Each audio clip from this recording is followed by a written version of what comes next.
Well, then you were saying, well, your own solo. I think the last solo album you produced, five solo albums. The last one was 1999. Well, in 2002 you started your own radio show. Why? How come? What happened? I had stumbled into this underground garage rock movement, which has sort of always been there in a way, since the year after the Beatles and Stones and all that. Everybody suddenly had a band, you know. I mean, nobody had a band February 8th, 1964.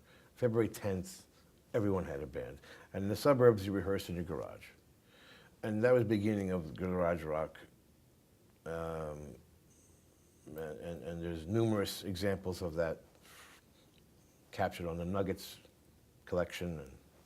And it would stay there.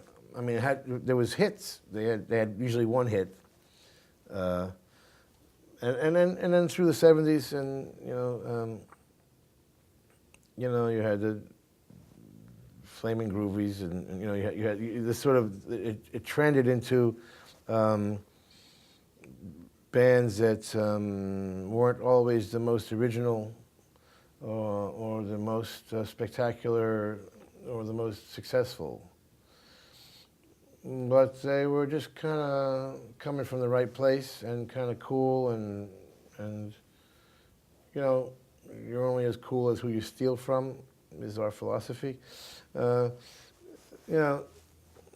Anyway, right around the end of the '90s, another sort of wave of garage rock was The Strokes and just before that. okay. Just before that. It was a local guy was doing some shows, and I went to one and realized that there were a bunch of new young rock and roll bands listening to the '50s and '60s, which is if we can define garage rock, it's traditional rock and roll. It's obviously rooted. It has roots in the '50s and '60s.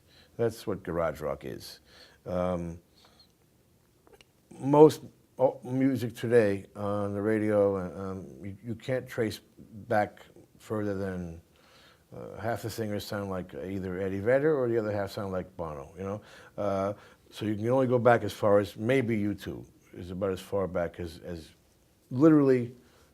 Almost everything on pop radio worldwide, you don't hear any roots in it, which is why it's so mediocre and so bad. So I said to myself, number one, there's this incredible cult of rock and roll bands that needs to be supported. Nobody knows about it. People need to know that rock and roll still exists. And then at the same time, I wasn't hearing any of the great old stuff either on the radio anymore.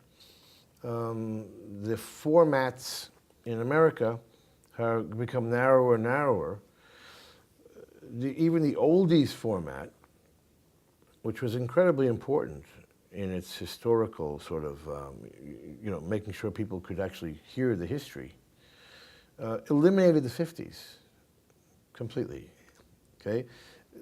The classic rock format has eliminated most of the '60s. So we find ourselves right now with the Renaissance unable to be accessed. You can't hear the greatest music ever made. And I thought, this is really bad. I don't know how we got here, but this has got to change.